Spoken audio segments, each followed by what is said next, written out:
Hello YouTube, Sam here from youtube.com/onlivegamer for the new Boston, and in this tutorial we're going to be using some of the things that you've learned in the last tutorials to make a simple calculator program.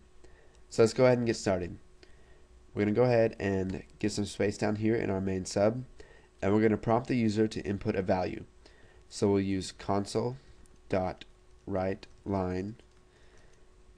Please enter the first number. Now what we're going to do is we're going to declare a variable, and we're going to use console.readLine to store the information in that variable. So we'll use the dim keyword, so dim num1 as double, and we'll just set it equal to console.readLine. So if you want to read a value from the line, or if you want to get the input that the user is putting in, you can declare the variable and assign it to console.readLine at the same time. You can do all this in one line, which saves you some coding time. So now that we have our first number, we're going to use console.writeLine, and we're just going to tell the user what their first number is so that they know that the program received it correctly. So we'll do first number, and we'll just use the and sign, and we'll print out num1. Now what we're going to do is we're going to prompt them to enter a second number. So we will use console.writeLine. Please enter the second number.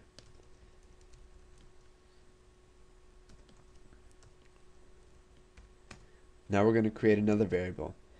So we will use the dim keyword. We'll do dim num2 as double, and we'll set it equal to console.readLine. So this does the same thing that we did up here in declaring num1, and we use console.readLine, and instead of num1 down here we're going to want num2. Okay, so now we're going to print out the answer. But first, we're going to tell them that we received their first number correctly. So console.writeLine, second number,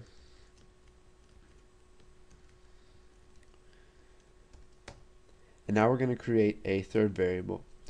We will dim it, and we'll type answer as the name, and we want to make it a double, and we'll set it equal to num1 times num2. So now we're just going to print that out. So console.writeLine answer, and we'll set that equal to answer, or we'll add answer to that.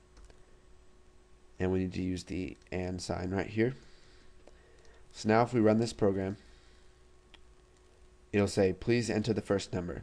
So if I type 32 and press enter, it's going to tell me the first number is 32, and it's going to ask me for the second number.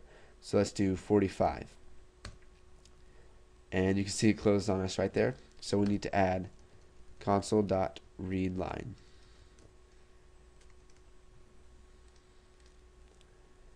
Okay, so we'll enter the first number, 34. It says first number 34, and we'll enter the second number, 45, and when we press enter, it'll tell us the second number, and it'll tell us the answer. So now let's go down here, and let's just specify what the calculator did. So we'll do the numbers multiplied is, and it's going to give us the answer. Now what we can do to save time is we can get rid of answer all by itself, and instead of printing out the answer, we can do num1 times num2. So what this does is it takes our num1 and multiplies it by num2, and it only does that in the arguments of console.writeLine.